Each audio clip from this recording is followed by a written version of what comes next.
बहनिया घर के लक्ष्मी भैया के राखी बनू रे। हाँ प्यारी बहनिया घर के लक्ष्मी भैया के राखी बनू रे। राखी के त्योहार छिए भाई बहन के प्यार छिए। रक्षा बंधन रक्षा बंधन दुलारी बहनिया घर के लक्ष्मी भैया के राखी बनू रे। प्यारी बहनिया घर के लक्ष्मी भैया के राखी बनू रे।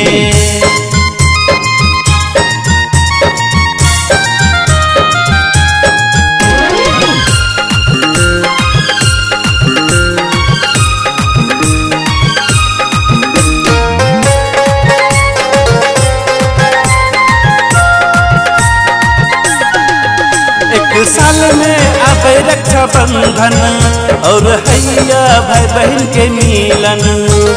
देखे बहना एक साल में आवे रक्षा बंधन और हैया भाई बहन के मिलन। यार सौजी बहना नहीं करू हमरा तंग।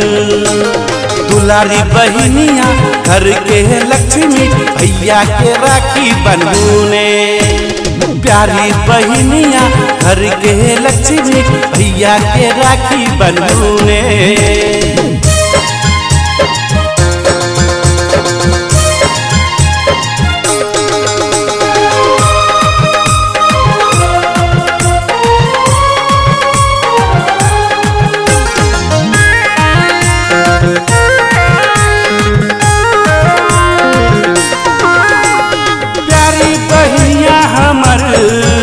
आई लागैया दुतिया के चांद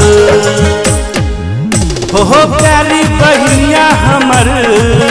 आई लागैया दुतिया के चांद। भाई बहन के रिश्ता छै सबसे महान।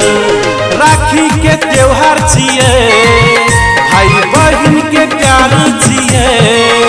रक्षा बंधन रक्षा बंधन दुलारी बहनिया घर के लक्ष्मी भैया के राखी बनू रे।